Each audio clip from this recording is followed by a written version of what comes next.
Hello everyone, welcome to Okul India के सबसे affordable learning platform में आप सभी लोगों का एक बार फिर से बहुत बहुत स्वागत है। 4 मार्च 2025 ट्यूसडे यानी मंगलवार का दिन और इंडियन एक्सप्रेस न्यूज़ एनालिसिस की आईना सीरीज़ लेकर मैं शांतनु सनवाल एक बार फिर से आपके सामने हाजिर हूँ। तो चलिए शुरू करते हैं। तो आज के न्यूज़पेपर पर चलें उससे पहले मैं आप लोगों से एक बार फिर से एज़ यूजुअल ये रिक्वेस्ट करना चाहूँगा कि आप में से जो भी लोग इन सेशंस को देखते हैं और फॉलो करते हैं, आपको अगर किसी भी तरीके की कुछ मदद मिल रही है, कुछ हेल्प हो रही है या कुछ नया आप लोग सीख रहे हैं, तो प्लीज़ कुछ ना कुछ कंट्रीब्यूट करने की कोशिश ज़रूर करें सो दैट कि थोड़ा सा फाइनेंशियल हेल्प हमारी भी होगी और डेफिनेटली जो इसका लॉन्ग टर्म बेनिफिट है वो आप लोगों को ही मिलेगा, इस सेंस में कि ये जो सेशंस हैं वो इसी तरीके से यूट्यूब पर लंबे समय तक चल पाएंगे। ठीक है, तो मैं उम्मीद करूँगा कि आप मेरी इस रिक्वेस्ट को इग्नोर नहीं करेंगे और जितना भी आपसे हो सकता है उतना कुछ ना कुछ कंट्रीब्यूट करने की कोशिश ज़रूर करेंगे। चलिए अब हम लोग आज के न्यूज़पेपर पर चलते हैं और आज के जो हमारे इंपॉर्टेंट आर्टिकल्स हैं वो हम देखते हैं। तो ये हमारा आज का न्यूज़पेपर है। यहाँ पर फ्रंट पेज की अगर हम बात करें तो हमारे जो विदेश मंत्री हैं एस जयशंकर, ये 6 दिन की यूके और आयरलैंड की यात्रा पर हैं और वहाँ पर बेसिकली यूक्रेन को लेकर, है ना, यूक्रेन में जो सीज़ फायर की बात हो रही है या ट्रूस डील की बात हो रही है बिटवीन यूक्रेन एंड रशिया, उसको लेकर चर्चा हो सकती है और ट्रेड को लेकर, व्यापार को लेकर जो है वो बातचीत हो सकती है। क्योंकि मैंने आपको कुछ दिनों पहले भी बताया था कि इंडिया का यूएस ने जब से ही वो रेसिप्रोकल टैरिफ की बात की है तो इंडिया को थोड़ा सा अपना जो अंतर्राष्ट्रीय व्यापार है, जो इंटरनेशनल ट्रेड है, उसको थोड़ा सा डाइवर्सिफाई करने की ज़रूरत है। तो इसलिए यहाँ पर इस तरीके की ट्रेड डील की बात कुछ हो सकती है। ठीक है, इसके बाद यहाँ पर प्रधानमंत्री मोदी कल जो है वो गुजरात की गिर वाइल्ड लाइफ सेंचुरी में जो है एक ये लायन सफारी में यहाँ पर दिखाई दे रहे हैं और यहाँ पर कल जो ये है that is national board for wild life, उसकी मीटिंग भी हुई है और उस दौरान ये कहा गया है कि जो प्रोजेक्ट चीता है उसको मध्य प्रदेश के गांधी सागर सेंचुरी में और जो बन्नी ग्रासलैंड्स हैं इन गुजरात, वहाँ तक उसको एक्सपेंड किया जाएगा। तो इसको लेकर डिटेल में कुछ और खबर आएगी तो we will look at it. ठीक है ना, फिलहाल यहाँ पर ऐसा कोई और ख़ास चीज़ नहीं है। हम लोग आगे बढ़ते हैं। बीच के पेज में एक न्यूज़ है जो हमें कवर करनी है, वो ये है कि यहाँ पर डॉल्फिन की पॉपुलेशन का एक सर्वे हुआ है। इस तरीके का पहला सर्वे हुआ है डॉल्फिन की पॉपुलेशन का और जिसमें ये पाया गया है कि इंडिया हैज़ 6,327 6,327 रिवर डॉल्फिन्स जो हैं वो हमारे देश में हैं। कौन कौन सी नदियों में है, कहाँ कहाँ पर है, डिटेल में वो हम लोग इसको देखेंगे। इसके बाद हम लोग आगे चलते हैं। बीच में अब और यहाँ पर कोई ख़ास न्यूज़ नहीं है, हम लोग सीधे एक्सप्लेन वाले पेज पर आएंगे। यहाँ पर बेसिकली एक मून में, ठीक है, मून पर एक सक्सेसफुल प्राइवेट लैंडिंग हुई है, उसकी बात करेंगे। इंडिया के एग्रीकल्चरल एक्सपोर्ट इंपोर्ट की बात होगी। इसके बाद यहाँ पर जो बंगाल की मुख्यमंत्री हैं दैट इज़ ममता बनर्जी, इन्होंने यहाँ पर वोटर को लेकर कुछ फ्रॉड हो रहा है उसका यहाँ पर इन्होंने दावा किया है और हम यहाँ पर ये जानेंगे कि क्या दो इलेक्टर्स के पास आइडेंटिकल एपिक नंबर्स, एपिक मतलब जो आपकी वोटर आईडी कार्ड होता है ना, इलेक्टर फोटो आइडेंटिटी कार्ड जिसको हम बोलते हैं टेक्निकली, तो क्या दो इलेक्टर्स के पास या दो वोटर्स के पास सेम एपिक नंबर हो सकता है, उस बारे में हम लोग यहाँ पर बात करेंगे। और इसके बाद यहाँ पर बात की जाएगी कि why olive ridleys came to Orissa nesting ground in larger numbers this year, कि उड़ीसा में जो ऑलिव रिडली टर्टल्स पाए जाते हैं ऋषिकुल्य रिवर में, जो ऋषिकुल्य बीच है वहाँ पर काफ़ी ज़्यादा नंबर में पाए जाते हैं, मास नेस्टिंग इनकी होती है, लेकिन इस बार ये संख्या लास्ट ईयर के कंपैरिजन में ज़्यादा है, तो वो हम लोग यहाँ पर देखेंगे। ठीक है ना, चलिए, तो ये बेसिकली हमारे आज के 5 आर्टिकल्स हैं जो हमें डिस्कस कर रहे हैं, तो एक एक करके इनको हम लोग देखना शुरू करते हैं। तो let's start with the first one. तो सबसे पहले अगर हम बात करें, India has 6,327 river dolphins finds first population survey. ठीक है, देखो यहाँ पर बात हो रही है गैंजेटिक रिवर डॉल्फिन्स की। 6,324, ऊपर इन्होंने 27 लिखा हुआ है, ठीक है, वो 3 बेसिकली उसमें है, मतलब 24 जो है वो गैंजेटिक हैं और 3 जो है वो इंडस में है। ठीक है, तो 6,324 gangetic dolphins across the Ganga and Brahmaputra river basins, और 3 जो हैं वो इंडस रिवर डॉल्फिन्स हैं in the Beas river basin in Punjab. ठीक है, इस चीज़ को ध्यान रखिएगा। ठीक है कि 3 जो हैं वो इंडस रिवर डॉल्फिन्स भी हैं जो पाई गई हैं ब्यास नदी के बेसिन पर पंजाब में। ये पहला जो इस तरीके का डिटेल्ड डॉल्फिन की पॉपुलेशन का सर्वे हुआ है उसमें ये बात सामने आई है। ये सर्वे जो है 2021 से लेकर 2023 के बीच में हुआ है और इसमें लगभग 8,406 किलोमीटर का लंबा स्ट्रेच गंगा और ब्रह्मपुत्र के रिवर बेसिन्स का सर्वे किया गया है ना। मतलब जो गंगा और ब्रह्मपुत्र हैं वो नदियाँ हो गई, उनका बेसिन हो गया, उनकी ट्रिब्यूटरीज हो गई, और साथ ही साथ 101 किलोमीटर लंबा stretch of the Beas river, इसका सर्वे यहाँ पर किया गया है। डॉल्फिन का एस्टिमेट ये बताता है कि गंगा में लगभग 5,689 यानी कि 5,689 जो है वो डॉल्फिन्स हैं, मतलब उसकी रेंज यहाँ से यहाँ तक है, this is a just an estimate है। और 635 डॉल्फिन्स जो है वो ब्रह्मपुत्र में एस्टिमेटेड है। टोटल पॉपुलेशन वही 6,324। ठीक है, ये 324 होगा आई थिंक, है ना, 234 नहीं, 324 होगा ये। ठीक है, 324 और इसकी रेंज ये बताई गई है ना।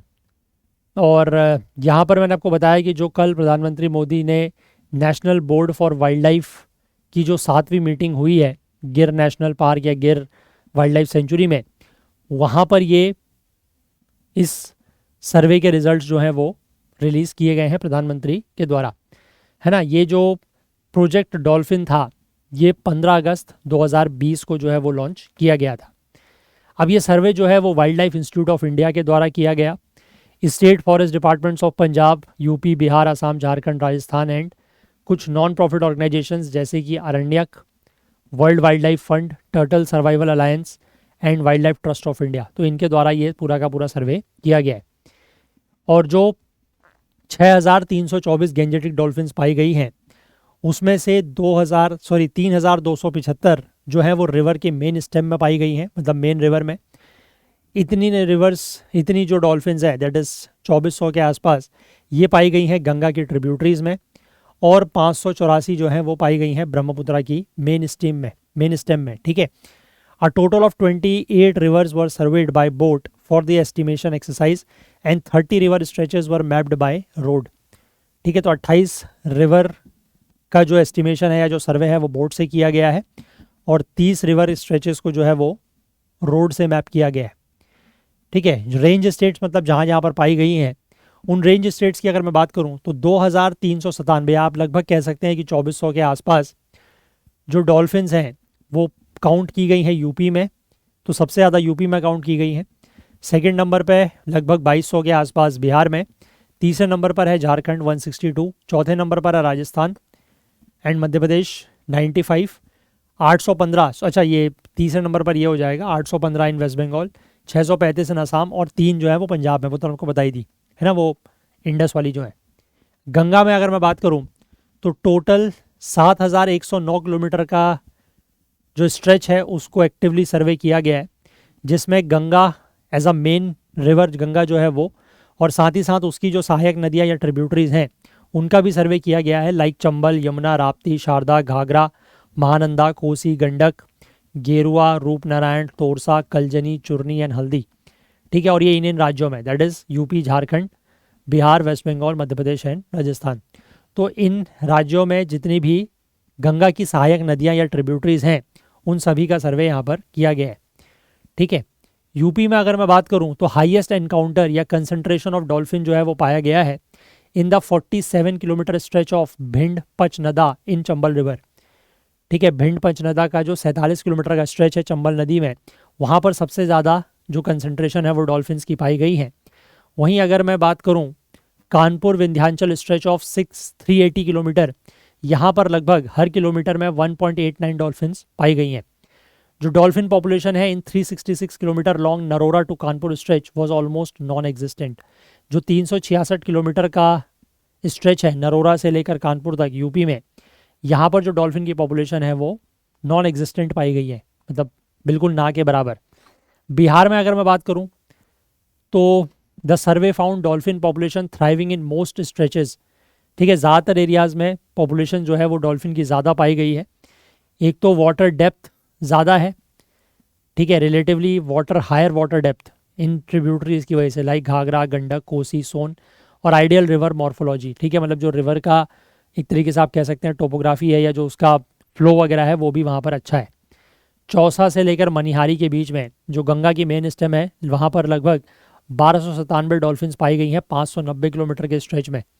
ठीक है, तो making it one of the most densely populated stretches, मतलब जिस एरिया में सबसे ज़्यादा डॉल्फिन्स पाई गई हैं वो यही लगभग रीजन है। ठीक है, मतलब लगभग आप कह सकते हैं कि 2 डॉल्फिन पर किलोमीटर से भी ज़्यादा है यहाँ पर। क्लियर है बात? तो कहाँ कहाँ पर कितनी पाई गई, थोड़ा सा एग्जैक्टली नंबर पर नहीं जाना है ना, थोड़ा सा इसको आप ध्यान जो है वो रख सकते हैं। क्लियर है बात? चलिए इसके बाद आगे बात करते हैं। इसको आप लोग वाइल्ड लाइफ कंजर्वेशन में ले सकते हैं, जीएस पेपर 3 एनवायरनमेंट में। इसके बाद बात करते हैं after successful private landing on moon more missions to follow. देखो, एक अमेरिकी प्राइवेट स्पेस कंपनी है जिसका नाम है फायरफ्लाई एरोस्पेस। इसने सक्सेसफुली लैंड किया है अपना स्पेसक्राफ्ट मून पर संडे के दिन, and this is the first of several arrivals that the lunar surface is expecting this year. इस साल लूनर सरफेस पर यानी कि चंद्रमा की सतह पर कई सारे जो स्पेसक्राफ्ट हैं वो लैंड कर सकते हैं। ठीक है, तो ये उनमें से पहला था। फायरफ्लाई का ब्लू गोस्ट मिशन, ये ध्यान रखिएगा नाम, blue ghost mission is the second time that a private space company has landed on the moon. ठीक है, प्राइवेट कंपनी के द्वारा लैंड करने वाला ये दूसरा स्पेसक्राफ्ट है। ठीक है, दैट इज जो ब्लू गोस्ट मिशन है वो। इससे पहले ये जो अचीवमेंट है वो इंट्यूटिव मशीन्स के ओडिसिस स्पेसक्राफ्ट ने अचीव किया हुआ है, ये हम लोगों ने डिस्कस किया था। ठीक है, नासा जो है वो बेसिकली अभी कई सारी प्राइवेट कंपनीज को फैसिलिटेट कर रहा है। ठीक है, मून के मिशंस के लिए, क्योंकि वो चाहता है कि स्पेस ट्रांसपोर्टेशन कंपनीज का एक बड़ा इकोसिस्टम, एक लार्जर इकोसिस्टम बनाया जाए, ताकि आने वाले समय में, आने वाले सालों में जो मून पर ट्रेवल्स हैं वो थोड़ा सा और फ्रिक्वेंट हो सके। ठीक है, अब प्रोबिंग द मून यानी कि मून की जांच की अगर हम बात करें तो first rounds of the private space missions are carrying a variety of scientific instruments. ठीक है, ये just give me a minute.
ठीक है, तो ये जो प्राइवेट मिशंस हैं ये कई तरीके के साइंटिफिक इंस्ट्रूमेंट जो है वो कैरी कर रहे हैं, ज़्यादातर उसमें से नासा के हैं।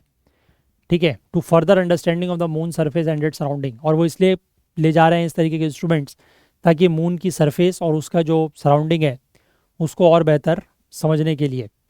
ब्लू गोस्ट जो है वो भी 10 इंस्ट्रूमेंट अपने साथ लेके गया है, जो कि रोबोटिक ड्रिलिंग टेक्नोलॉजी को टेस्ट करेगा, सरफेस और सब सरफेस करेक्टरिस्टिक्स की स्टडी की जाएगी, और साथ ही साथ डस्ट मिटिगेशन मेथड्स को एक्सप्लोर किया जाएगा। क्योंकि देखो वहाँ पर क्या है ना, ये जनरली यहाँ से सच पता लगता नहीं है, लेकिन वहाँ पर होता क्या है, क्योंकि एक तो ग्रेविटी बहुत कम है आपको पता है, दूसरी चीज़ क्या होता है कि जब भी कोई स्पेसक्राफ्ट वहाँ पर लैंड करता है तो लैंड करने के समय पे, जब चंद्रयान 3 हुआ था उस समय भी लैंड करने के समय पर वहाँ पर काफ़ी ज़्यादा धूल मिट्टी जो है वो सूखा हुआ है तो वो उड़ती है।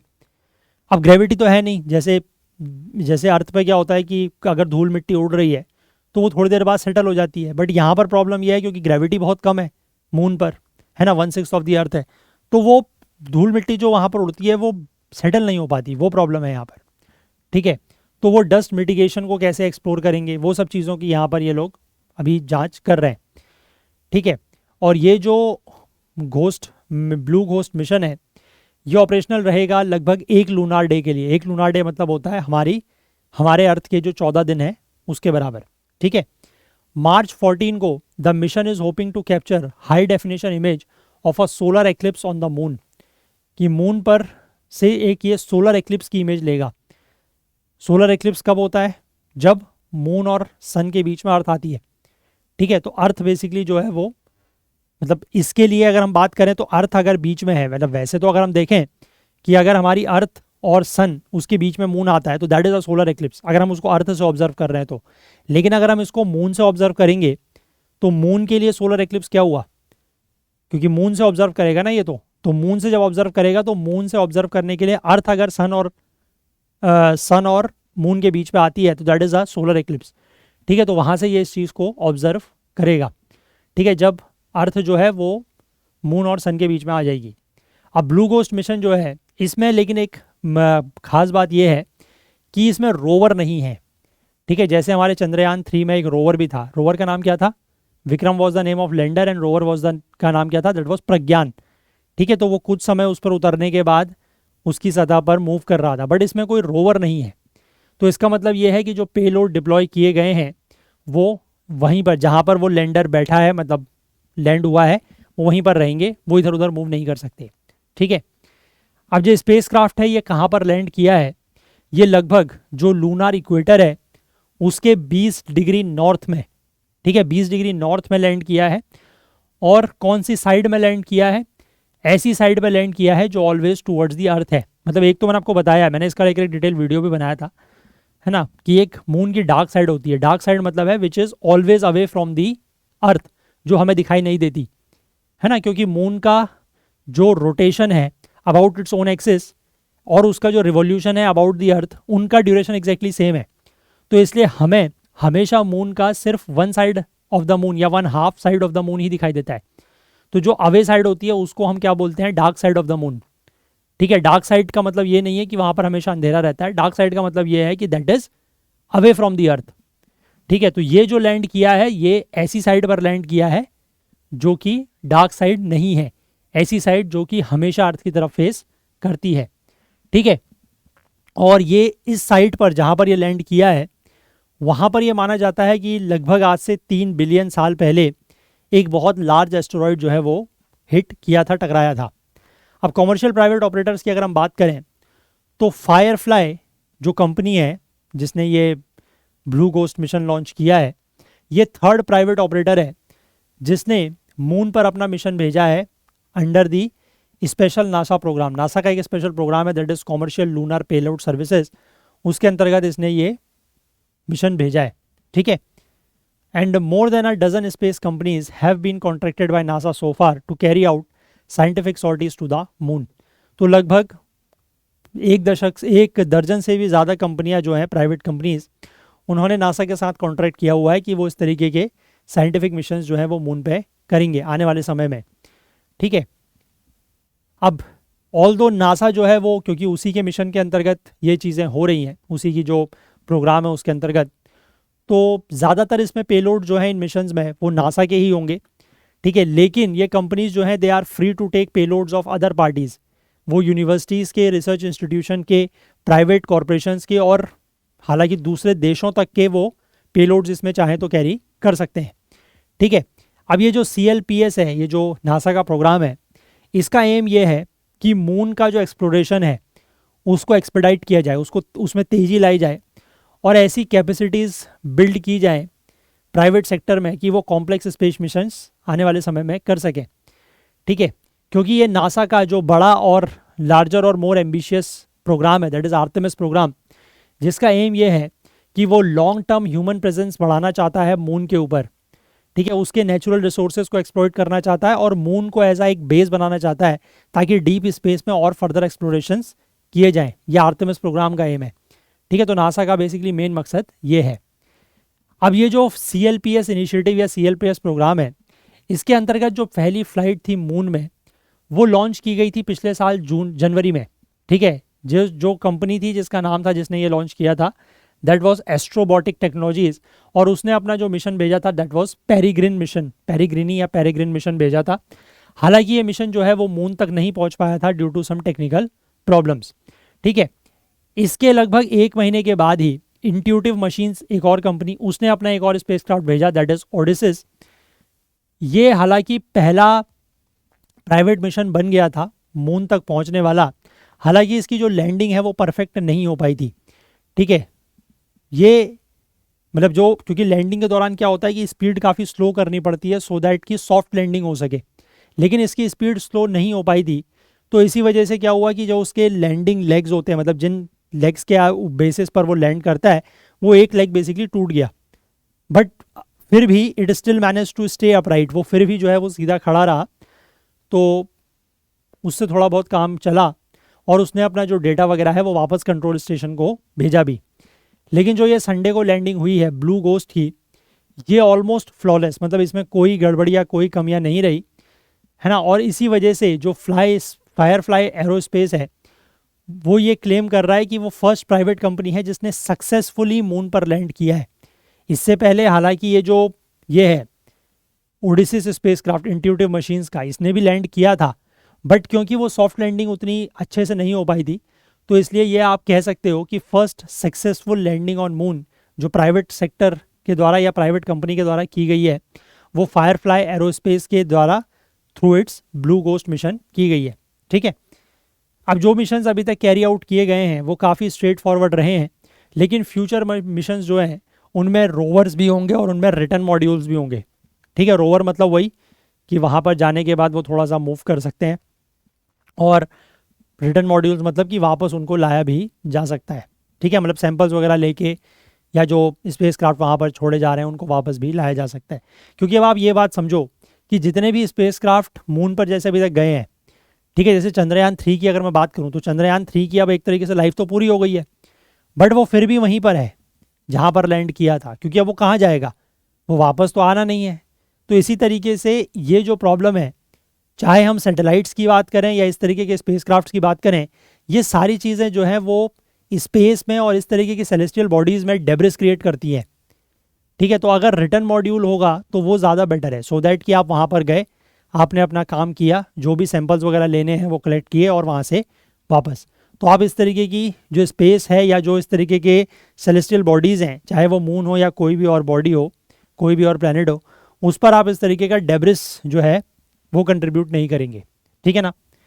चलिए अब आगे बात करते हैं heavy traffic to the moon, यानी कि मून पे जाने के लिए भी अब काफ़ी ज़्यादा ट्रैफिक दिखाई दे रहा है ना। तो आप लोग जाने के प्लान मत कीजिएगा, फंस जाएंगे क्योंकि ट्रैफिक बहुत ज़्यादा है। ठीक है, the entry of private operators ensures a greater frequency of trips to the moon and consequently the deployment of a large number of scientific instruments।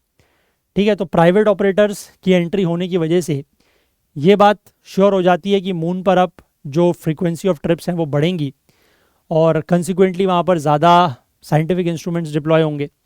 ठीक है, ब्लू गोस्ट जो लैंड हुआ है संडे को, जो CLPS का दूसरा मिशन है वो ऑलरेडी ऑन द वे है। ठीक है, विद द इंट्यूटिव मिशंस उसने अपना एक और स्पेसक्राफ्ट लॉन्च किया है दैट इज एथेना स्पेसक्राफ्ट। ये लॉन्च हुआ है 26 फरवरी को और ये मून पर लैंड कर सकता है, रिलेटिवली अनएक्सप्लोर्ड सदर्न पोल के पास ये लैंड कर सकता है 6 मार्च को। ठीक है, तो अभी इसको गए हुए 2 दिन हुए हैं और 2 दिन के बाद एक और वहाँ पर स्पेसक्राफ्ट लैंड कर सकता है। ये भी उसी CLPS प्रोग्राम के अंतर्गत ही है और ये किसका है, इंट्यूटिव मशीन्स का, जिसका ओडिसिस स्पेसक्राफ्ट था उसका। ठीक है, एक जैपनीज प्राइवेट मिशन जो है वो भी on the way to the moon है, that is the Hakuto R mission 2 by a company called I Space INC। इसको सेम SpaceX रॉकेट जिसके थ्रू ब्लू गोस्ट लॉन्च किया गया था उसी के थ्रू किया गया in a unique double moon shot on January 15, लेकिन ये एक दूसरा पाथ ले रहा है। ठीक है, ज़्यादा लंबा पाथ है, एनर्जी एफिशिएंट रूट है और ये लैंड करेगा एक्सपेक्टेड है मई या जून के महीने में। ठीक है, जापान का जो फर्स्ट और only successful moon landing mission है जो कि है स्लिम, इसके बारे में हम लोगों ने डिटेल में बात की थी, अगर आपको याद हो तो एक आर्टिकल द हिंदू में आया था, मैंने पूरा डिटेल में डिस्कस किया था ये। ठीक है, तो इसने भी वहाँ पर भी मैंने आपको बताया था कि उसने भी जो है वो एक एक्सटेंडेड रूट लिया था। ठीक है, तो हकूटो आर जो है इसमें एक लैंडर है जिसका नाम है रेजिलियंस, इसमें एक रोवर भी है जिसका नाम है माइक्रो, और हकूटो आर का जो पहला मिशन है 2023 में वो सक्सेसफुल नहीं हो पाया था। ठीक है, और there could be a few more moon landings this year although their schedules are not formed up yet. इस साल कुछ और मून में लैंडिंग्स हो सकती हैं, हालांकि उनके शेड्यूल अभी पक्के नहीं हैं। एस्ट्रोबॉटिक टेक्नोलॉजीज़ ने प्लान किया है कि वो अपना मिशन जो है वो इस साल वापस से एक बार भेजेंगे। ठीक है, एस्ट्रोबॉटिक टेक्नोलॉजीज़ वही है जिसका वो ये वाला था पेरिग्रिनी, है ना, मैंने बताया ना आपको, ये कहाँ पर बताया मैंने, ये एस्ट्रोबॉटिक टेक्नोलॉजीज़ का पेरिग्रिनी जो सक्सेसफुल नहीं हो पाया था, है ना, जो कुछ टेक्निकल प्रॉब्लम्स की वजह से तक मून तक पहुंच नहीं पाया था, तो वो फिर से प्लान कर रहा है कि वो अपना मिशन जो है वो इस साल के अंत में भेजेगा। और इंट्यूटिव मशीन जो है वो अपना तीसरा मिशन दैट इज़ IM-3 वो भी ईयर एंड तक फिर से भेज सकता है। तो इसका पहला जो है इंट्यूटिव मशीन्स का दैट इज़ ओडिसिस, वो तो लास्ट ईयर पहुंच गया है, जिसका मैंने बताया कि एक लेग ब्रेक हो गया था बट फिर भी वो लैंड कर पाया। दूसरा जो इसका है दैट इज़ एथेना स्पेसक्राफ्ट, ये ऑन द वे है, ये 2 दिन के बाद लैंड करने की एक्सपेक्टेड है। और जो तीसरा इसका मिशन है दैट इज़ IM-3 वो इस साल के अंत तक लॉन्च हो सकता है। ठीक है, तो ये हो गया आपका जो मून पर प्राइवेट प्लेयर्स या प्राइवेट कंपनीज के स्पेसक्राफ्ट लैंड कर रहे हैं उनको लेकर। क्लियर है बात? चलिए, तो साइंस एंड टेक में इसको आप लेंगे GS पेपर 3 में। आगे बढ़ते हैं। Mamata claims voter fraud, can 2 electors have identical EPIC numbers. ठीक है, देखो पश्चिम बंगाल की मुख्यमंत्री ममता बनर्जी ने कंसर्न्स रेस किए हैं over the integrity of the electoral roll. Electoral roll की इंटीग्रिटी को लेकर इन्होंने सवाल उठाए हैं। इन्होंने कई सारे ऐसे इंस्टेंसेस या वाक्य बताए हैं जिसमें इलेक्टर्स के पास आइडेंटिकल फोटो ये है, इलेक्टर्स एपिक नंबर्स या electors photo identity card numbers हैं। ठीक है, तृणमूल कांग्रेस चीफ ने पिछले हफ्ते बीजेपी के ऊपर यह आरोप लगाया है कि वो इलेक्शन कमीशन ऑफ इंडिया का इस्तेमाल कर रहे हैं और फेक वोटर्स यानी कि फर्जी वोटर बना रहे हैं, क्योंकि अगले साल वेस्ट बंगाल में, पश्चिम बंगाल में जो है वो चुनाव होने हैं। ठीक है, इलेक्शन कमीशन ऑफ इंडिया ने संडे को ये एक्सेप्ट किया है कि कुछ इलेक्टर्स के पास जो हैं वो आइडेंटिकल एपिक नंबर्स हैं, लेकिन ये कहा है कि इसका मतलब ये नहीं है कि वो फर्जी वोटर हैं। ठीक है, अब ये एपिक क्या होते हैं और कैसे अलॉट किए जाते हैं अगर इसकी हम बात करें तो रजिस्ट्रेशन ऑफ इलेक्टर रूल्स 1960 ये कहता है, उसमें basically electors photo identity card का जिक्र है कि is to be issued to all electors in order to prevent impersonation. ठीक है, कि हर वोटर को या हर इलेक्टर को, इलेक्टर या वोटर एक ही मतलब है जो वोट देता है, आप और हम जैसे, तो हर इलेक्टर को या हर वोटर को जो है वो एपिक इशू किया जाता है, जारी किया जाता है, ताकि इम्पर्सोनेशन को रोका जा सके। इम्पर्सोनेशन का मतलब होता है कि आप किसी दूसरे के बदले जाके वोट वगैरह ना दे आएँ। ठीक है, मतलब फर्जी एक तरीके से वोटर वगैरह ना बने। स्टेट गवर्नमेंट्स ने एपिक जो है वो जारी करने शुरू किए हैं 1993 के बाद से। Epic is only an identity card document. ठीक है, ये ध्यान रखिएगा कि एपिक सिर्फ एक आइडेंटिटी डॉक्यूमेंट है। आइडेंटिटी मतलब एक पहचान का दस्तावेज है। It does not give the holder the right to vote which is only available to those whose names are in the electoral roll of their constituency।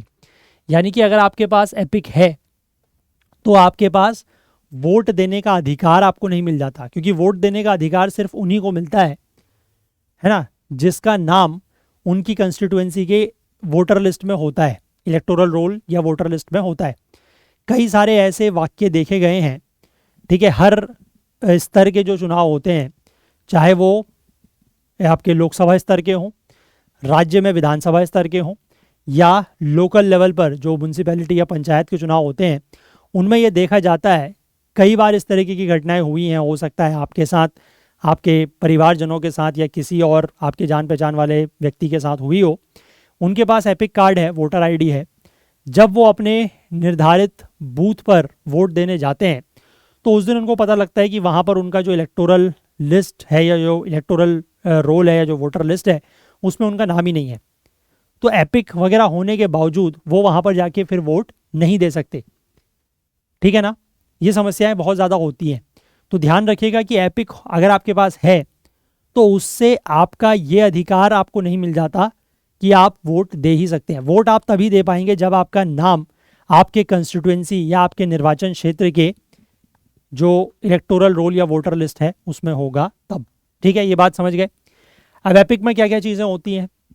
इलेक्टर का नेम यानी कि वोटर का नेम होता है, उसकी एज होती है, रेसिडेंस होता है कि उसका रहने का पता क्या है, और कोई भी और इन्फॉर्मेशन या पर्टिकुलर जो ईसीआई ने स्पेसिफाई किया हो वो। इलेक्टर की फ़ोटो भी होती है उसमें, और जो रजिस्ट्रेशन ऑफिसर है उसके एक फैसिमाइल सिग्नेचर भी उसमें होते हैं। ठीक है, आप लोगों के पास भी ये एपिक होगा तो आप जाके चेक कीजिएगा कि ये सारी इन्फॉर्मेशन उसमें होती है। ठीक है, अब ईसीआई यानी कि इलेक्शन कमीशन ऑफ इंडिया का जो मैनुअल ऑन इलेक्टोरल रोल्स है 2023, उसके अनुसार every epic is issued under a unique EPIC number, कि हर एपिक जो जारी किया जाता है उसमें एक एपिक नंबर जो है वो यूनिक होता है। ठीक है, वो अल्फा न्यूमेरिक सीरीज होती है with 3 alphabets codes followed by a 7 digit number. ठीक है, आप देखेंगे टोटल 10 डिजिट का अल्फा न्यूमेरिक कोड होता है। शुरुआती 3 जो हैं दोज आर योर अल्फ़ाबेट्स, और उसके बाद 7 जो हैं वो होती हैं डिजिट्स। ठीक है, और ये जो नंबर है इसमें फंक्शनल यूनिक सीरियल नंबर होता है हर असेंबली कंस्टिट्यूएंसी के अकॉर्डिंग। ठीक है, ये बात आप समझ गए। अब 2017 में शुरू होते हुए एपिक जो है इसको जारी किया जाने लगा using your ECI's ERO net portal. ठीक है, ये ERO नेट पोर्टल बेसिकली क्या होता है ना, कि जैसे पहले तो क्या था कि फॉर्म भरे जाते थे ऑफलाइन फॉर्म भरे जाते थे। मतलब अगर आप एज अ वोटर लिस्ट में अपना नाम जोड़ना चाहते हैं तो ऑफलाइन फॉर्म भरे जाते थे, फिर वो फॉर्म्स की स्क्रूटनी होती थी, फिर वो अलग अलग जगह पर होते थे, हर स्टेट लेवल पर, हर स्टेट के अलग अलग, और वो सब चीज़ें। अब यहाँ पर इलेक्शन कमीशन ने एक पोर्टल बनाया हुआ है, हालांकि ये आप और हम लोग एक्सेस नहीं कर सकते, ये इंटरनल पोर्टल है ERO नेट। ये एरोनेट नहीं है, ERO नेट नाम का एक पोर्टल है।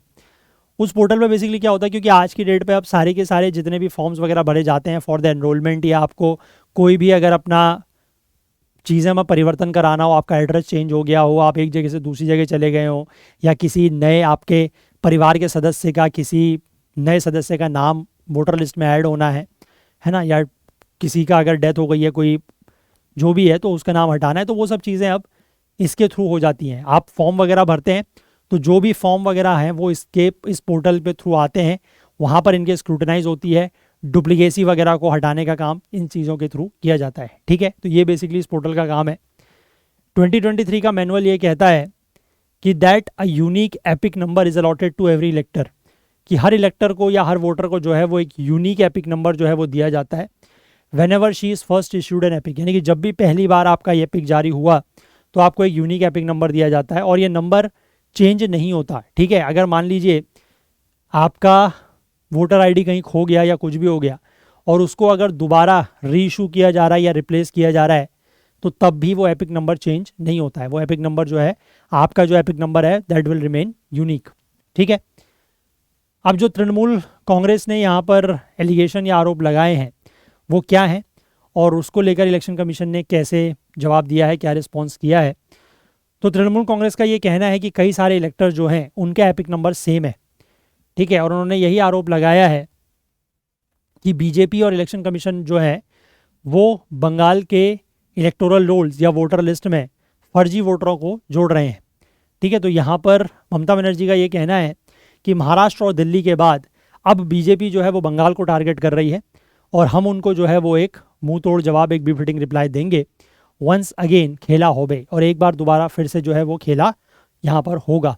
जो इन्होंने 2021 के चुनाव के दौरान अपना ये बात कही थी खेला होबे वाली, वो फिर से ये कहना इन्होंने शुरू कर दिया है। ठीक है, तो टीएमसी ने मंडे के दिन इस एलिगेशन को और ज़्यादा आवाज़ इसमें मतलब बुलंद की, और ये कहा कि नॉन रेसिडेंट्स जो हैं, मतलब जो यहाँ के रहने वाले नहीं हैं, उनको बंगाल में लाया जा रहा है वोट देने के लिए, और डुप्लीकेट एपिक नंबर्स जारी करवाए जा रहे हैं।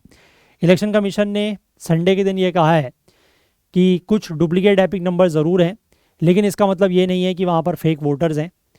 And before the ERO net platform was introduced, different states were using the same alpha numeric series for the epic cards issued by them. ठीक है, कि जब ये ERO नेट प्लेटफॉर्म नहीं था, क्योंकि मैंने बताया ना, अब तो ये पूरा का पूरा सिस्टम जो है वो इंटीग्रेट हो गया है, लेकिन जब ये पहले नहीं था तो उससे पहले अलग अलग राज्य जो हैं वो अपने अपने हिसाब से नंबर जारी कर रहे थे, तो कुछ राज्यों के जो अल्फा न्यूमेरिक सीरीज़ हैं वो मैच कर जाती थी। ठीक है, तो इसकी वजह से एपिक का डुप्लीकेशन होता था। हालांकि बाकी जो डिटेल्स होती है आइडेंटिटी कार्ड के डॉक्यूमेंट में, जैसे कि नेम, एड्रेस, कंस्टिट्यूंसी या पोलिंग बूथ, ये सब अलग अलग होता है। ठीक है, अब इलेक्शन कमीशन के अनुसार irrespective of the epic number, any elector can cast a vote only at their designated polling station in their respective constituency in their state or UT where they are enrolled in the electoral roll and nowhere else। है ना, ये बात भी इन्होंने कही है कि epic number same होने से कोई खास फर्क पड़ता नहीं है, क्योंकि एक इलेक्टर जो है वो वोट सिर्फ वहीं दे सकता है जो उसका डेजिग्नेटेड पोलिंग स्टेशन है। ठीक है, उसके राज्य के या यूटी के जहाँ भी कंस्टिट्यूंसी है, उसमें जहाँ पर भी उसका जिस पोलिंग स्टेशन में या पोलिंग बूथ में के इलेक्टोरल रोल या वोटर लिस्ट में उसका नाम होगा, वो वहीं पर वोट दे सकता है। या आपने भी देखा होगा कि जब भी आपके वहाँ चुनाव हुए हैं तो आपके फैमिली का जो वोटर लिस्ट में नाम है वो एक ही जगह पर आता है, आप उसके अलावा किसी दूसरे पोलिंग बूथ पे जाके वोट नहीं दे सकते। है ना, वही चीज़ इन्होंने यहाँ पर बताई है। और the commission assured the duplication would be rectified soon. और कमीशन ने यह भी आश्वासन दिया है कि ये जो डुप्लीकेशन का मामला है इसमें भी जल्द सुधार कर लिया जाएगा। ईसीआई के सोर्सेज ने कहा है कि new EPIC numbers would be issued to those with numbers that have been duplicated, कि जो नंबर्स डुप्लीकेट हैं उनको नए नंबर्स जो हैं वो जारी किए जाएंगे। ठीक है, तो आई होप आप बात समझ गए एपिक वगैरह के बारे में थोड़ा सा। बाकी आरोप और ये सब तो चलता रहता है ना, यही राजनीति है। लेकिन आप जो मैंने आपको एपिक वगैरह के बारे में बताया, आई होप आप उसको समझ गए होंगे। ठीक है, चलो आगे देख लेते हैं अगला आर्टिकल। इलेक्शंस रिलेटेड न्यूज़ है वो, है ना, उसको आप जीएस पेपर 2 पॉलिटी में ले सकते हैं इलेक्शंस में। अब हम लोग यहाँ पर इंडिया के एग्रीकल्चरल एक्सपोर्ट्स की बात करेंगे। एक्सपोर्ट और इंपोर्ट दोनों की बात होगी। हालांकि यहाँ पर लिखा है कि भारत का जो कृषि निर्यात है, एग्रीकल्चर एक्सपोर्ट्स है, ये 6.5% बढ़ा है। देखो यहाँ पर इस तरीके के आर्टिकल्स में मैंने आपको हमेशा एक चीज़ बताई है कि जो ये एग्जैक्ट नंबर्स या एग्जैक्ट वैल्यूज़ दी होती है ना, ये आपको बहुत ज़्यादा याद नहीं रखनी है। ठीक है, क्योंकि एग्जैक्टली इस तरीके के आर्टिकल्स में बहुत सारा डेटा दिया होगा, अभी आगे हम देखेंगे बहुत सारा डेटा दिया हुआ है, तो वो सारा का सारा डेटा आप याद नहीं रख सकते। You can just note down the trend, आप ट्रेंड थोड़ा सा ध्यान रख सकते हैं। ठीक है ना, अभी ट्रेंड भी मैं आपको बताऊंगा। फिलहाल आप यहाँ पर देखें कि एग्रीकल्चर का जो एक्सपोर्ट है वो 6.5% बढ़ा है। ठीक है, अप्रैल से दिसंबर का इन्होंने डेटा लिया है, 2023 और 2024 का कंपेयर कर रहे हैं।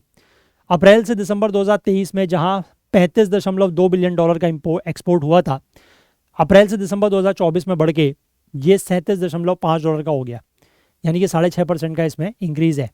And that's more than 1.9% overall increase in the countries merchandise export for this period. यानी कि देश में पूरा जितना जो गुड्स का एक्सपोर्ट होता है, जो मर्चेंडाइज एक्सपोर्ट है, उससे उसका ये 1.9% है ओवरऑल। ठीक है, मतलब 1.9% जो ओवरऑल इंक्रीज है इसमें मर्चेंडाइज एक्सपोर्ट में, उससे ज़्यादा है। मतलब मर्चेंडाइज एक्सपोर्ट का मतलब होता है गुड्स एक्सपोर्ट, क्योंकि ट्रेड में दो चीज़ें होती है ना, एक होता है गुड्स, एक होती है सर्विसेज। तो गुड्स का एक्सपोर्ट जो है वो 1.9% इंक्रीज़ किया है इस पीरियड के दौरान, और एग्रीकल्चर का एक्सपोर्ट जो है वो 6.5% इंक्रीज़ किया है। समझ गए बात। अब यहाँ पर इम्पोर्ट्स की अगर हम बात करें तो इम्पोर्ट्स में जो डिफरेंस है वो और ज़्यादा है। इंडिया का जो टोटल गुड्स का इंपोर्ट है वो अप्रैल से दिसंबर 2024 में 7.5% के आसपास बढ़ा है as compared to April to December 2023। There was an 18.7% rise in imports of farm produce from this to this. ठीक है, मतलब अगर हम टोटल गुड्स इंपोर्ट की बात कर रहे हैं, जैसे टोटल गुड्स एक्सपोर्ट की बात करी 1.9%, टोटल गुड्स इंपोर्ट की बात कर रहे हैं तो वो 7.4% बढ़ा है। लेकिन उसमें अगर हम एग्री प्रोड्यूस की बात करें या फार्म प्रोड्यूस की बात करें तो उसका इंपोर्ट जो है वो लगभग 18% के आसपास बढ़ा है। ठीक है, एग्रीकल्चरल का जो ट्रेड सरप्लस है वो अब ऑब्वियस सी बात है कि कम हो रहा है, क्योंकि बढ़ा तो इंपोर्ट भी है, बढ़ा एक्सपोर्ट भी है, लेकिन एक्सपोर्ट 6.5% बढ़ा है ना, और इंपोर्ट जो है वो 18% बढ़ा है। तो वैल्यू के हिसाब से भी अगर हम देखें तो जो ट्रेड सरप्लस है, वो सरप्लस तो अभी भी है क्योंकि एक्सपोर्ट हमारा अभी भी ज़्यादा है एज़ कम्पेयर टू इम्पोर्ट, है ना, लेकिन जो सरप्लस है वो थोड़ा सा कम हो गया है। जहां अप्रैल टू दिसंबर 2023-24 में ये सरप्लस जो है वो $10.6 बिलियन का था, वो इस साल के जो शुरुआती 9 महीने रहे हैं, यानी कि अप्रैल टू दिसंबर, उसमें सरप्लस कम हो गए 8.2 बिलियन का हो गया। तो आपको ये ध्यान रखना है कि बड़ा हमारा एक्सपोर्ट भी है, बड़ा हमारा इंपोर्ट भी है, लेकिन इंपोर्ट ज़्यादा बड़ा है एज़ कम्पेयर टू एक्सपोर्ट, इस वजह से बड़ा है, मतलब इंक्रीज़। ठीक है, export has also increased, imports have also increased, but the increase in imports is more than the increase in exports, तो therefore the trade surplus has reduced और डिक्रीज्ड। ठीक है, ये बात समझ गए। इस पूरे के पूरे में जितनी हमने बात करी उसका जस्ट यही है जो मैंने आपको 2 लाइनों में बताया। ठीक है, बाकी आपको ऐसे डेटा बहुत ज़्यादा याद नहीं रखना है कि कितना बिलियन डॉलर्स बढ़ा कितना घटा, आप ट्रेंड याद रखें। ठीक है, अब इसके बाद यहाँ पर ये कह रहा है कि सरप्लस जो है, जो ट्रेड सरप्लस है वो कम हो रहा है, नैरो हो रहा है। इंडिया जो है वो नेट एग्री कमोडिटीज़ का एक्सपोर्टर है। ठीक है, जो एग्री कमोडिटीज़ या जो एग्री प्रोडक्ट्स हैं उनका हम लोग नेट एक्सपोर्टर हैं, और हमारी जो वैल्यू है आउटवर्ड शिपमेंट की वो कंसिस्टेंटली एक्सीड कर रही है देन द इम्पोर्ट्स, मतलब जो हमारा एक्सपोर्ट है वो इम्पोर्ट से ज़्यादा है, इसीलिए ट्रेड सरप्लस है। हालांकि ये जो ट्रेड सरप्लस है वो 2013-14 में पीक किया था, उसके बाद 2016-17 में ये सिर्फ 8.1 बिलियन डॉलर का रहा, फिर 2020-21 में बढ़ा, फिर 2023-24 में घटा, और इस साल भी जो है ये कम होने की ही उम्मीद है, बट ट्रेड सरप्लस हमारा अभी भी है। ठीक है, अब ये जो ट्रेड सरप्लस बढ़ रहा है या एक्सपेंड कर रहा है या जो नैरो हो रहा है, ये मेनली एक्सपोर्ट्स की वजह से हो रहा है। ठीक है, अब नरेंद्र मोदी लेड गवर्नमेंट के जो शुरुआती साल थे यानी कि 2014 के बाद से जो एक्सपोर्ट्स हैं वो गिरे। ठीक है, 13-14 में जहाँ 43 बिलियन डॉलर का एक्सपोर्ट था वो गिर के 2019-20 में 35 बिलियन डॉलर के आसपास आया, और इम्पोर्ट्स जो हैं वो 35 से बढ़ के 21-22 बिलियन डॉलर हो गए। तो इम्पोर्ट्स बढ़ रहे हैं, एक्सपोर्ट घट रहे हैं, तो ऑब्वियसली ट्रेड का जो सरप्लस है वो डिक्रीज़ होगा। ठीक है, और ऐसा इसलिए भी हुआ क्योंकि जो इंटरनेशनल कमोडिटी प्राइसेस हैं वहाँ पर क्रैश हुआ, यानी कि इंटरनेशनल मार्केट में प्राइसेस कम हुए, तो उस वजह से भी हमारा एक्सपोर्ट जो है वो कम रेट का हो गया, है ना। अब जो यूएन का जो बेसिकली फाओ है, FAO, that is food and agricultural organisation, इसका जो फूड प्राइस इंडेक्स है जिसका बेस पीरियड 2014 से 16 का लेकर 100 है, ये काफ़ी कम हो जाता है। 2013-14 में जहाँ 119 के आसपास ये इंडेक्स था, ये गिर के 96.4 पॉइंट्स पहुँच जाता है। ये इंडेक्स बेसिकली ये बताता है कि जो फूड के प्राइजेज़ हैं वो कितने ऊपर हैं या कितने नीचे हैं। ठीक है, 100 मतलब बेस हो गया, उससे नीचे अगर हैं तो मतलब प्राइजेस गिर रहे हैं, उससे ऊपर है मतलब प्राइजेस बढ़ रहे हैं।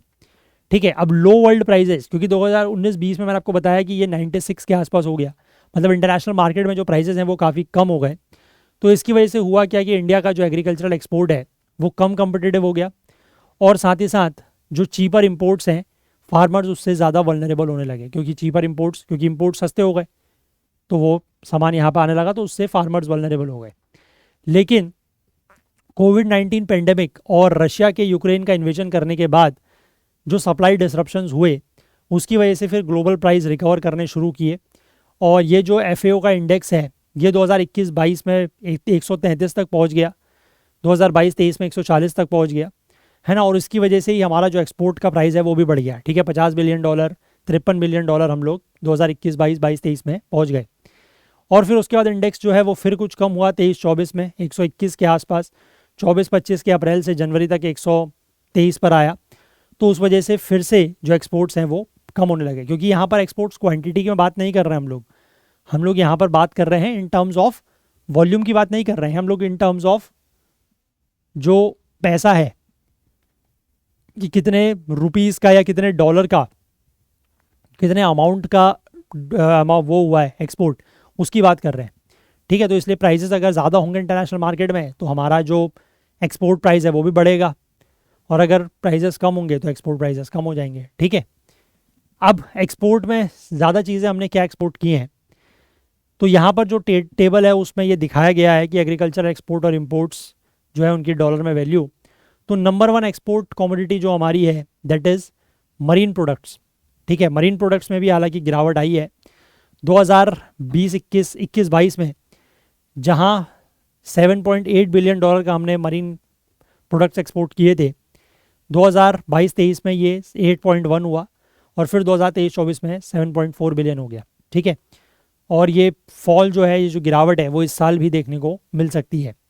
इंडिया के जो मरीन एक्सपोर्ट्स है जिसमें जो फ्रोजन श्रिम्प है वो सबसे ज़्यादा है, रफली 2/3, और मेनली ये एक्सपोर्ट कहाँ होती है, US में 35% के आसपास, चाइना में लगभग 20% के आसपास, और यूरोपियन यूनियन में 14% के आसपास।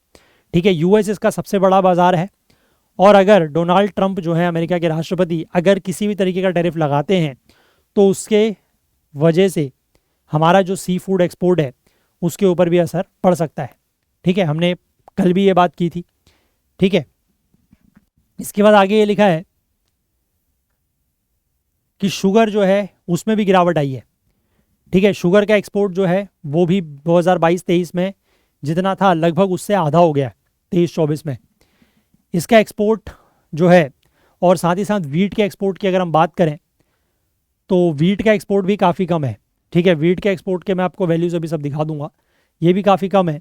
वीट का एक्सपोर्ट तो बेसिकली इसलिए भी कम हुआ है क्योंकि सरकार ने रेस्ट्रिक्शंस लगाई हैं डोमेस्टिक अवेलेबिलिटी और फूड इन्फ्लेशन को ध्यान में रखते हुए।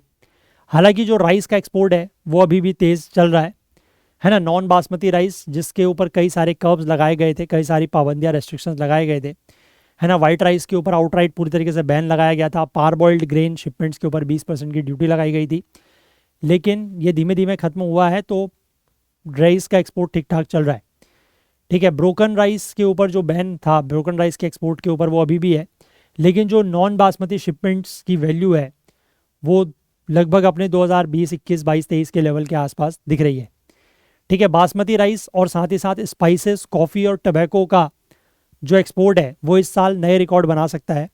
इसके पीछे कारण ये है कि ब्राज़ील में ड्रॉट यानी कि सूखा पड़ रहा है, टाइफून की एक्टिविटी हो रही है इन वियतनाम, इसकी वजह से भारत से जो कॉफ़ी एक्सपोर्ट है वो बढ़ सकता है।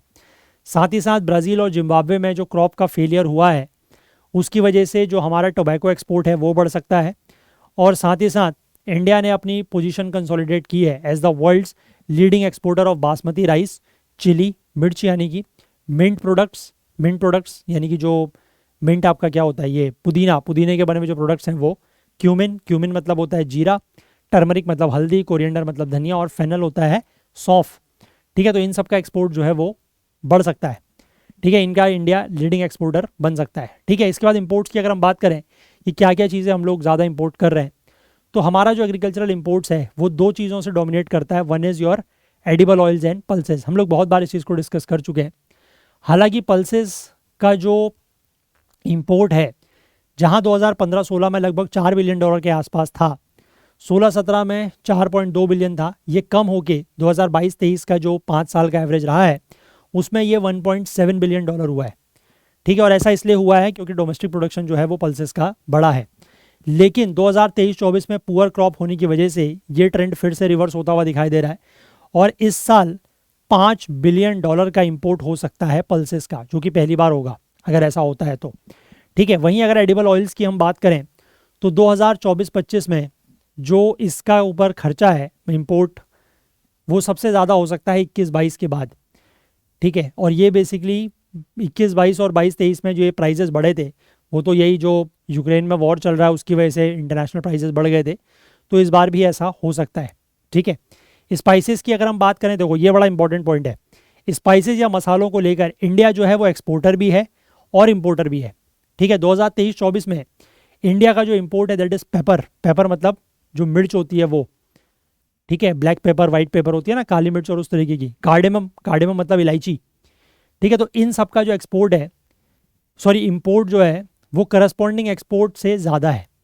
यानी कि वहीं अगर हम इन अदर वर्ड्स कहें तो it was a net importer of these two traditional plantation species. ये याद रखिएगा कि मसालों में भारत दो मसालों में, एक है पेपर और दूसरा है कार्डेमम, इनमें India is the net importer. ठीक है, और वहीं अगर हम बाकी चीज़ों में बात करें जैसे कि चिली हो गया या जो और नॉन ट्रेडिशनल सीड स्पाइसेस हैं उनमें हम एक्सपोर्टर हैं। ठीक है, तो स्पाइसेस में अगर हम एक जनरल टर्म्स में बात करें तो स्पाइसेस में India is net exporter as well as net importer. ठीक है, इंपोर्ट हम लोग करते हैं दो स्पाइसेस जिसमें हम नेट इम्पोर्टर हैं, that is your paper and cardamom. और बाकी जितने भी स्पाइसेस हैं जैसे कि चिली हो गया या वो मैंने आपको ऊपर बताया मिंट प्रोडक्ट्स हो गया, है ना, फेनल हो गया, सिनेमन आपका ये हो गया, क्या था, कोरिएंडर, धनिया, टर्मरिक, हल्दी, क्यूमिन, जीरा, इन सब में हम लोग नेट एक्सपोर्टर हैं।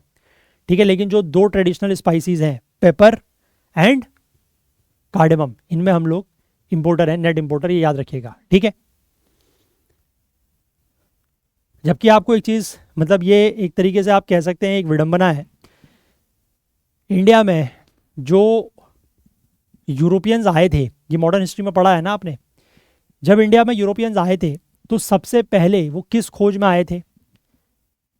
यूरोपियंस किस खोज में आए थे? सबसे पहले कौन आया था? जैसे पोर्तुगीज़ आए थे, पोर्तुगीज़ में कौन पहुंचा था सबसे पहले? कैलिकट के कोस्ट पर जमोरिन से मुलाकात किसकी हुई थी? वास्को डा गामा की, 1498 में। तो वहां पर जो व्यापार शुरू होता है वो मेन किस वजह से था, या why they wanted to find the route to India? क्योंकि इंडिया में होता क्या था, जो ये ऊपर आपका अरब रूलर्स हुआ करते थे, वो इंडिया से 10 रुपए का मसाला लेके जाते थे और यूरोप में 100 रुपए में बेच देते थे। ठीक है, तो यूरोपियंस को ये लगा कि यार इनका बीच का, ये अरब ट्रेडर्स का जो मिडिल मैनशिप है या जो ये बिचौलियापन है, इसको ख़त्म किया जाए और हम डायरेक्टली क्यों ना इंडिया से मसाले लेके जाएं। ठीक है, हम 10 रुपए का यहाँ से लेके जाएंगे, हम खुद ही वहाँ 100 रुपए का बेचेंगे। ये यहाँ से हमें 10 रुपए का ले जाते हैं, हमें 100 रुपए का बेचते हैं, तो हमारा नुकसान होता है।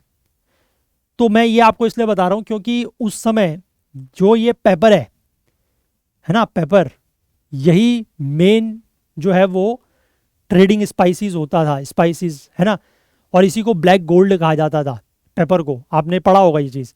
और आज के समय में हमारी स्थिति ये हो गई है कि we have become a net importer of pepper. ठीक है, ये पढ़ा होगा आपने सब, है ना, मॉडर्न हिस्ट्री में।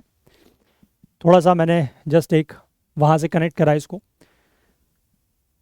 है ना। अब जो एडवेंट ऑफ पोर्तुगीज़ था या एडवेंट ऑफ यूरोपियंस में आप पोर्तुगीज़ पढ़ते हैं, वास्को डा गामा आता है 1498 में, if I am not wrong. ठीक है, जमोरिन की कोर्ट में आता है ना, यही ऐसी कुछ कहानी है। ठीक है, चलो 1498 में ही है शायद, if I am not wrong, है ना। चलो इसके बाद आगे देखते हैं। अप्रैल से लेकर दिसंबर 2024 के बीच में इंडिया का जो कॉटन एक्सपोर्ट है, अब हम बात कर रहे हैं कॉटन की, यानी कि कपास के एक्सपोर्ट की, वो लगभग 575.7 मिलियन है डॉलर्स है। ठीक है, कि पिछले साल के कंपैरिजन में 8% कम भी है। और इम्पोर्ट से भी हम, इम्पोर्ट हमारा 918.7 मिलियन डॉलर का है। तो यानी कि अगर हम बात करें कॉटन को लेकर भी, तो कॉटन में भी कभी हम एक्सपोर्टर हुआ करते थे, लेकिन आज हम कॉटन में भी इम्पोर्टर बन चुके हैं। ठीक है, अब आपको मैं ये डेटा यहाँ पर दिखाता हूँ। सबसे पहले तो आपको ये ओवरऑल एक्सपोर्ट और इम्पोर्ट का डेटा दिया गया है ना। तो इसमें आपको ये चीज़ ध्यान रखनी है, ये रेड कलर की लाइंस आपकी एक्सपोर्ट है, पिंक कलर की लाइंस आपकी इम्पोर्ट्स हैं। तो यहाँ पर आपको एक चीज़ हमेशा ये दिख रही है कि always the exports are greater than imports. मतलब वी ऑलवेज हैड आ, मतलब लास्ट एक डिकेड में आप कह सकते हैं we always had a trade surplus. ठीक है, यानी कि एग्री एक्सपोर्ट्स में हमारा या एग्री ट्रेड में हमारा ऑलवेज ट्रेड सरप्लस रहा है पिछले एक दशक में, क्योंकि एक्सपोर्ट ज़्यादा हैं, इम्पोर्ट्स कम है। ये बात क्लियर है, पहला ट्रेंड। दूसरा ट्रेंड अगर आप एक्सपोर्ट और इम्पोर्ट का देखें, तो एक्सपोर्ट्स कभी कम हो रहे हैं, कभी बढ़ रहे हैं, फिर कम हो रहे हैं, फिर बढ़ रहे हैं, फिर कम हो रहे हैं। तो यहाँ पर स्ट्रिक्टली इंक्रीजिंग या डिक्रीजिंग पैटर्न नहीं है, पहली बात। सिमिलरली अगर आप बात देखें इम्पोर्ट्स में, तो इम्पोर्ट्स भी देखो बढ़ रहे हैं, फिर घट रहे हैं, फिर बढ़ रहे हैं, फिर घट रहे हैं, है ना। तो तीनों ही चीज़ों में, ना तो एक्सपोर्ट्स में, ना इम्पोर्ट्स में, और ना ट्रेड सरप्लस में। ट्रेड सरप्लस तो है, बट तीनों के ट्रेंड में कहीं पर भी स्ट्रिक्टली इंक्रीज या डिक्रीज नहीं है। ठीक है, हमेशा जो है वो जिगजैग चल रहा है। इन दोनों लाइंस के बीच का जो डिफरेंस है, that is nothing but your trade surplus. ठीक है, पहली बात। अब यहाँ पर जो एक्सपोर्ट्स का डेटा दिया गया है, सबसे ज़्यादा एक्सपोर्ट मैंने आपको बताया कि हम लोग मरीन प्रोडक्ट्स ही कर रहे हैं, है ना। उसमें भी लेकिन गिरावट देखने को मिल रही है। बासमती राइस का ट्रेंड लगभग बासमती नॉन बासमती राइस का लगभग बहुत ज़्यादा नहीं गिरा है, ठीक ठाक है। स्पाइसेस में भी लगभग ठीक है। बफेलो मीट हो गया, टोबैको में इंक्रीज़ हो रहा है, इस साल हम बढ़ भी सकता है ऐसा बताया गया है, क्योंकि अप्रैल से लेकर दिसंबर 2024 तक ही हम लोग 1530 मिलियन का कर चुके हैं। 1530 मिलियन मतलब इस वैल्यू को आप 1000 से डिवाइड करेंगे तो you will get it in billions, ये मिलियन में दिया हुआ है। ठीक है, शुगर का आप देख सकते हैं काफ़ी गिरावट है। फ्रूट्स एंड वेजिटेबल्स में भी ठीक ठाक है, थोड़ा बहुत गिरावट है।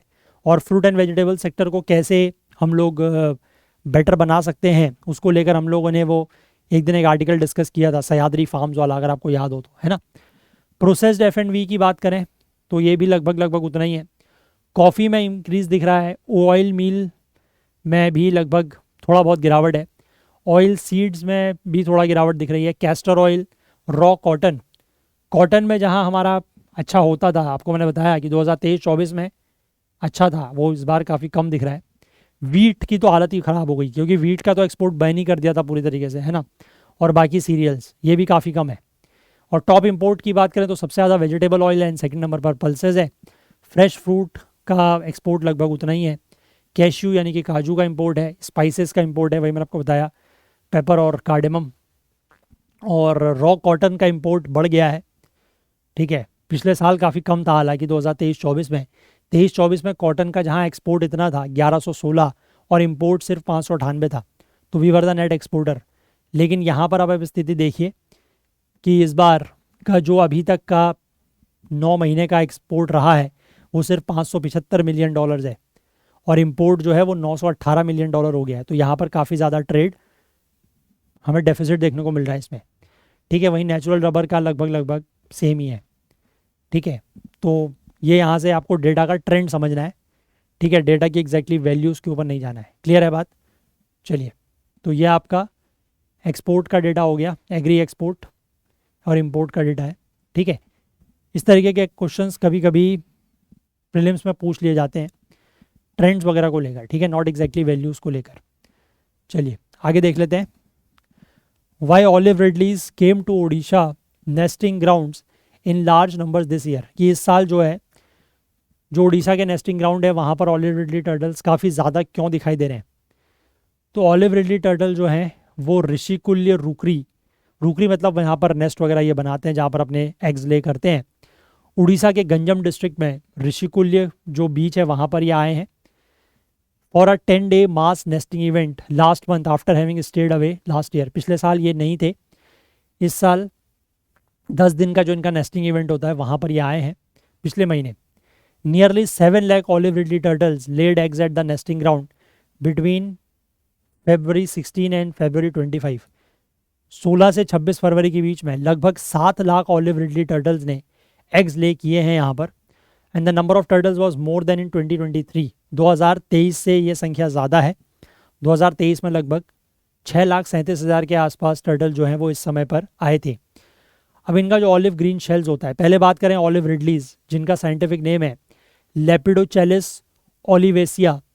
ये स्मॉलेस्ट और most abundant of the sea turtles हैं जो कि वार्म वाटर्स में रहते हैं ऑफ द पैसिफिक, अटलांटिक और इंडियन ओशंस में। इनके जो स्पीशीज़ के इंडिविजुअल्स हैं इनको अपना नाम कहाँ से मिलता है? जिनका करेक्टरिस्टिक एक हार्ट शेप्ड का ऑलिव ग्रीन शेल्स होता है। ये लगभग 2 फीट तक लंबे हो सकते हैं और इनका वजन लगभग 50 किलोग्राम के आसपास हो सकता है। इनकी मैच्योरिटी हो जाती है लगभग 14 साल की उम्र में, और बाकी सी टर्टल्स की तरह ही इनकी उम्र भी काफ़ी ज़्यादा होती है। मास नेस्टिंग बिहेवियर, ये जो मरीन रेप्टाइल्स हैं they are known for their unique mass nesting, जिसको एरीबडा बोलते हैं। ठीक है, ध्यान रखिएगा टर्म एरीबडा। एरीबडा बेसिकली एक स्पेनिश टर्म है for the arrival word. Thousands of female swam to the same beaches to lay eggs. ठीक है, कई सारी फीमेल जो हैं वो एक ही बीच पर आती हैं और वहाँ पर एग्स ले करती है। जैसे यहाँ पर आपको ये इमेज में भी दिखाई दे रहा है। ठीक है, पूरा का पूरा बीच जो है वो इन्हीं से भरा हुआ दिख रहा है। ठीक है, और arribada nesting behaviour is typically of the genus Lepidochelys. ठीक है, लेपिडोचेलिस जो जीनस है उसका ये एक टिपिकल बिहेवियर है जिसमें कैंप रिडली और olive ridley sea turtles included है। 6 लाख से ज़्यादा फीमेल जो हैं could typically emerge from the sea over a period of 5 to 7 days to lay eggs in 1.5 foot deep conical nest that they dig in the beach sand with their hand flippers. Hand flippers, ठीक है, जो इनके basically flippers होते हैं ना और ये turtles के, उससे ये लगभग 1.5 फीट के आसपास का एक गड्ढा सा खोदते हैं, कोनिकल शेप का गड्ढा होता है, और उस पर ये अपने एग्स ले करते हैं। ठीक है, अब बिगेस्ट नेस्टिंग उड़ीसा में जो एरीबडा नेस्टिंग है is seen only at a few beaches, कुछ ही बीचेस में देखने को मिलती है। लार्जेस्ट ऑलिव रिडली का जो मास नेस्टिंग साइट्स है वो ऋषिकुल्या में है और गाहिर माथा में। ऋषिकुल्या तो मैंने आपको बता दिया गंजम डिस्ट्रिक्ट ऑफ उड़ीसा, और गाहिर माथा is in the Kendrapara district. ठीक है, followed by beaches in Mexico and Costa Rica, वहाँ पर भी कुछ नेस्टिंग होती है लेकिन ज़्यादा यहीं पर है। एक्सपर्ट्स का ये कहना है कि ऋषिकुल्या और गाहिर माथा जो है वो आइडियल मास नेस्टिंग साइट्स हैं क्योंकि यहाँ पर जो वेदर कंडीशंस हैं वो काफ़ी फेवरेबल हैं, जो सैंडी बीचेस हैं वो काफ़ी वार्म रहते हैं, और ये अनडिस्टर्ब्ड कोस्टल इकोसिस्टम है। ठीक है, यहाँ पर किसी प्रकार का कोई बहुत ज़्यादा डिस्टर्बेंस इनको नहीं होता है। इसके बाद ये टर्टल जो हैं वो ऐसे बीचेस को प्रेफर करते हैं जहाँ का जो स्लोप है वो थोड़ा सा माइल्ड स्लोप होता है, बहुत ज़्यादा स्टीप स्लोप नहीं होता, माइल्ड स्लोप होता है, मीडियम विड्थ है और greater percentage of medium sand with low salinity. ठीक है, ऐसी मिट्टी जहाँ पर बहुत ज़्यादा सैलिनिटी नहीं होती है। Lower wind speed, low to moderate waves and moderate south westward current before nesting are conducive for the turtles to inhabit the coastal waters in large numbers. ठीक है, मतलब इनके लिए जो कंड्यूसिव या फेवरेबल कंडीशंस हैं वो किस तरीके की हैं कि एक तो विंड की स्पीड बहुत ज़्यादा नहीं है ना हो, ठीक है, जो वेव्स हैं वो भी बहुत बड़ी वेव्स ना हो, ठीक है, लो टू मॉडरेट वेव्स हो, और साउथ वेस्टर्न जो करंट है वो मॉडरेट हो, ये इनके लिए कंड्यूसिव कंडीशंस है। और मास नेस्टिंग के दौरान enhancement in wind speed generates relatively higher wave height helping the sea turtles to move to the beach. ठीक है, मास नेस्टिंग के दौरान जो विंड में स्पीड बढ़ती है उसकी वजह से वेव्स की हाइट बड़ी होती है और उसकी वजह से ये ज़्यादा जो है वो टर्टल्स बीच की तरफ आ सकते हैं। इस साल का जो नंबर है वो काफ़ी ज़्यादा है। ठीक है, उड़ीसा कोस्ट में टिपिकली ये एरी बड्डा जो इनका नेस्टिंग टेक्निक है या टिपिकली नेस्टिंग का तरीका है, ये first quarter of the year में होता है, यानी कि साल के शुरुआती 3 महीनों में। जो अराइवल्स है वो इस साल लार्ज नंबर में हुआ है, उसके पीछे कई सारे फैक्टर्स हो सकते हैं। एक तो ये बताया गया है कि फरवरी के महीने में बारिश नहीं हुई, उसकी वजह से इरोजन कम हुआ है। ठीक है, और सफिशिएंट स्पेस क्रिएट हुआ है between near the river mouth for the turtles to nest in large numbers. ठीक है, रिवर माउथ मतलब जो नदी का मुहाना होता है वहाँ पर सफिशिएंट स्पेस जो है वो क्रिएट हुआ है, जिसकी वजह से टर्टल जो है वो लार्ज नंबर में नेस्टिंग कर पा रहे हैं। सेकंड रीज़न हो सकता है बीच का gradient, the slope of the beach from the top to the water's edge which is less this year compare to previous year. ठीक है, मैंने आपको बताया कि अगर बीच का जो स्लोप है वो काफ़ी ज़्यादा स्टीप होगा तो ये इनके लिए फेवरेबल नहीं है। ठीक है, थोड़ा सा स्लोप ऑफ द बीच या जो ग्रेडियंट है वो थोड़ा सा अगर माइल्ड है, ठीक है, मीडियम है, तो वो इनके लिए फेवरेबल है। और वो इस साल बता रहे हैं कि पिछले साल के कंपैरिजन में ये ग्रेडियंट बेहतर है। Rushikulya beach provided enough space for large numbers of poly ridleys this year. Gahirmatha 2 might witness mass nesting soon. तो ऋषिकुल्या में जो है वो इनफ स्पेस है, ठीक है, लार्ज नंबर ऑफ ऑलिव रिडलीज के मास नेस्टिंग के लिए। गाहिरमाथा में भी ऐसा हो सकता है। The fact that the nesting had taken place in mid February could help more eggs to hatch. ठीक है, अब ये मिड फरवरी में मास नेस्टिंग हुई है तो इससे ज़्यादा एग्स जो है वो हैच कर सकते हैं।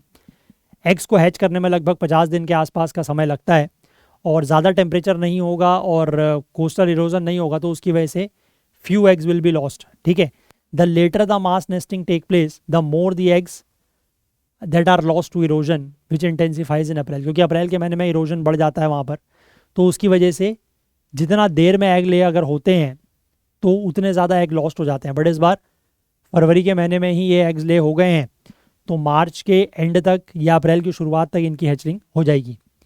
अब जब यहाँ पर ये एक साइंटिस्ट हैं डॉक्टर वसुदेव त्रिपाठी, जब इनसे ये पूछा गया कि 2024 में एरीबडा का एब्सेंस क्यों था, तो उसको लेकर इनका ये कहना है कि कुछ सालों में जो स्किप टर्टल्स हैं वो नेस्टिंग नहीं करते हैं। उसके पीछे एग्जैक्टली रीज़न क्या है वो उनको भी नहीं पता कि ऐसा क्यों होता है, बट कभी कभार ऐसा होता है किसी साल में जो ये हैं सी टर्टल्स हैं वो अपनी मास नेस्टिंग नहीं करते हैं। ठीक है, वो उसको स्किप कर देते हैं। तो आई होप आपको ये बात समझ में आई, ठीक है, about the olive ridley turtles और इनकी जो मास नेस्टिंग है उसको लेकर। चलिए, इसको भी आप लोग एनवायरनमेंट में ही लीजिएगा। चलिए, तो यही सारे आर्टिकल्स थे जो आज हमें डिस्कस करने थे, तो सेशन को हम लोग इतना ही रखते हैं। और जाने से पहले मैं आपको एक बार याद दिला दूँ कि अगर आप इस साल का प्रीलिम्स का पेपर दे रहे हैं तो इस तरीके की टेस्ट सीरीज़ आप लोगों के पास होनी चाहिए, जिसमें हम आपको अलग अलग ऑप्शंस दे रहे हैं टेस्ट सीरीज़ के। आप जिसमें भी इंटरेस्टेड हैं आप एनरोल कर सकते हैं, और आप हमारे ऐप को प्ले स्टोर से ज़रूर डाउनलोड करें। प्ले स्टोर पर अगर आपको ऐप नहीं मिलता है तो आप हमसे इस व्हाट्सएप नंबर पर कांटेक्ट करें। ऐप डाउनलोड करने का ये बेनिफिट है कि आप वीडियोस को डाउनलोड करके ऐप के थ्रू ऑफलाइन देख सकते हैं अगर आपने हमारे किसी भी वीडियो कोर्स में एनरोल किया हुआ है तो। और जाने से पहले मैं आप लोगों से एक बार फिर से ये रिक्वेस्ट करना चाहूँगा कि आप में से जो भी लोग इन सेशंस को देखते हैं, फॉलो करते हैं, और कुछ भी अगर आपको हेल्प हो रही है या कुछ भी नया आप लोग सीख रहे हैं तो प्लीज़ कुछ ना कुछ कंट्रीब्यूट करने की कोशिश ज़रूर करें। कोई अमाउंट फिक्स नहीं है, जितना आपको ठीक लगे, जितना आपके लिए कंफर्टेबल हो उतना कंट्रीब्यूट करने की कोशिश करें, बट प्लीज़ कुछ ना कुछ कंट्रीब्यूट करें सो दैट कि थोड़ा सा फाइनेंशियल हेल्प हमारी भी होगी और डेफिनेटली इसका जो लॉन्ग टर्म फ़ायदा है वो आप लोगों को ही मिलेगा। ठीक है, चलिए, तो अगर आपको आज का सेशन पसंद आया हो तो लाइक ज़रूर करें, ज़्यादा से ज़्यादा शेयर करें। आपके जो भी डाउट्स हैं, जो क्वेरीज़ हैं, वो आप कमेंट कर सकते हैं। चैनल को आपने सब्सक्राइब नहीं किया है तो वो ज़रूर कर लें। बेल आइकन प्रेस करना ना भूलें ताकि वीडियोस की नोटिफिकेशन आपको ऑन टाइम मिल सके, और साथ ही साथ अपना प्यार अपना सहयोग हमारे साथ बनाए रखें। हाईलाइटेड आर्टिकल्स आपको करंट अफेयर्स ओकुल टेलीग्राम चैनल पर मिल जाएंगे, जिसका लिंक नीचे डिस्क्रिप्शन में दिया हुआ है, या फिर आप इसको करंट अफेयर्स ओकुल सर्च करके भी ज्वाइन कर सकते हैं टेलीग्राम में, या फिर इस QR कोड को स्कैन करके भी ज्वाइन कर सकते हैं। तो चलिए आज के लिए इतना ही रखते हैं, बाकी कल को फिर से मिलेंगे इंडियन एक्सप्रेस न्यूज़ एनालिसिस की आईना सीरीज़ के साथ। तब तक के लिए अपना बहुत बहुत ध्यान रखें। Please do take care of yourself. Thank you, have a nice day, bye bye.